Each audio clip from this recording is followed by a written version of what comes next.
Milan's monuments have been shaped by dynasties, bombed in war, and revived by art patrons most visitors never notice.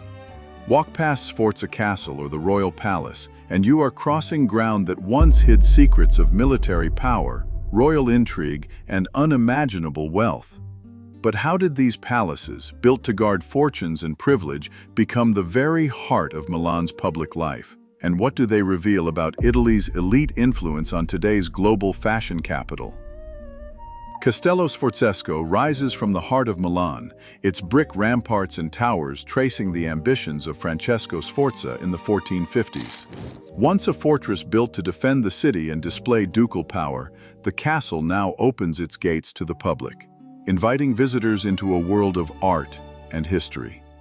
Inside, Michelangelo's unfinished Pieta Rondanini draws quiet crowds, its marble surface bearing the marks of the artist's final years. The castle's halls echo with the sounds of ancient instruments, while collections of Egyptian artifacts line the galleries. Free access to the courtyards and the Filarete Tower, rebuilt in 1905 after centuries of collapse and restoration, offers sweeping views across Parco Sempione, itself shaped from former parade grounds in 1888. What began as a stronghold has become a living museum, where Milan's civic identity is shaped not by walls, but by the treasures within them. Palazzo Reale once stood as the seat of Milan's rulers. Its halls hosted royal decrees and diplomatic gatherings for centuries. The neoclassical facade, designed in the late 1700s, still dominates the square beside the Duomo.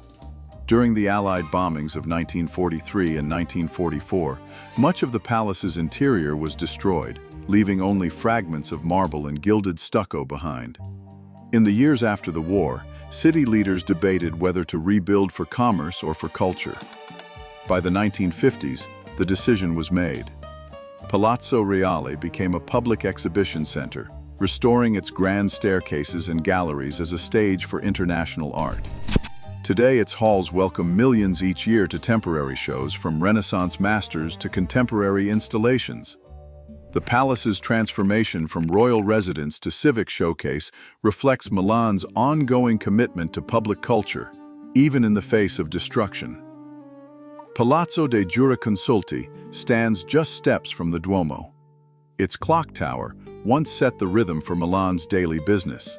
Completed in the 1560s, the building served as headquarters for the city's merchant guilds, where trade was regulated and disputes were settled. Inside, guild leaders drafted charters that set standards for Milan's prized silk, ensuring quality, fair pricing, and training for apprentices.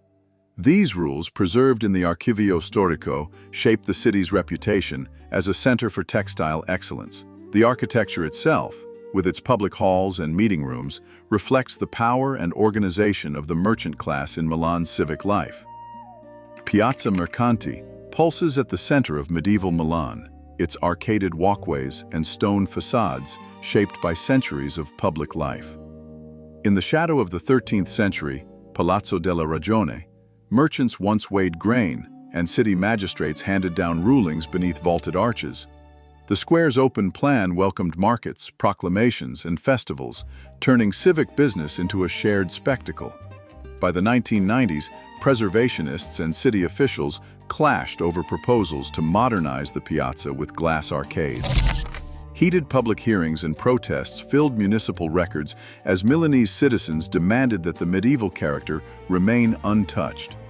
Today, the piazza stands as a testament to collective memory, a civic space where the city's past remains open to all, preserved by the voices that refuse to let it disappear. Renaissance, Baroque, and Neoclassical. These are the languages written in stone across Milan's palaces.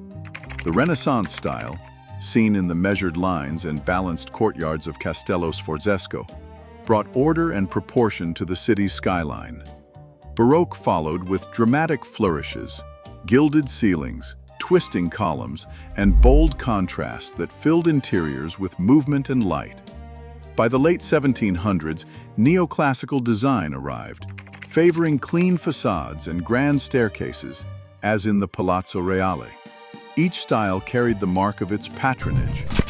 Francesco Sforza, as Duke of Milan in the 1450s, commissioned architects to rebuild the castle as both fortress and civic symbol, setting a precedent for public patronage that shaped Milan's visual identity. Piazza del Duomo stretches wide beneath the marble spires of Milan's cathedral, a space shaped by centuries of ambition and devotion.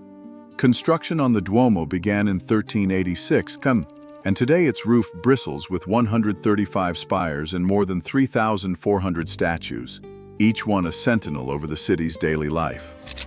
The terraces alone cover over 1,500 square meters, turning the cathedral into a stage for public gatherings and celebrations. Just steps away, architect Giuseppe Mengoni poured his vision into the soaring Galleria Vittorio Emanuele II, and he lost his life in 1877 during a final inspection. The square absorbs these stories, standing as both backdrop and participant in Milan's grandest spectacles. Prada opened its first boutique in Milan in 1913, setting the stage for a new era of luxury in the city's historic heart. By 1975, Giorgio Armani had launched his namesake brand, followed closely by Versace in 1978, each drawing inspiration from Milan's refined architecture and public spaces. The Quadrilatero della Moda, anchored by Via Monte Napoleone and Via della Spiga, became the epicenter of this transformation. Since 1979, Milan Fashion Week has drawn more than 100,000 visitors each year, fueling an economic impact that now exceeds 5 billion euros. Milan's fashion houses, much like the city's early patrons, continue to shape Milan's global identity, turning historic streets into modern runways. Milan's public palaces and fashion houses still shape its global identity. Today, every open square and gallery proves this. True influence isn't hidden, it is shared. What legacy will we leave behind?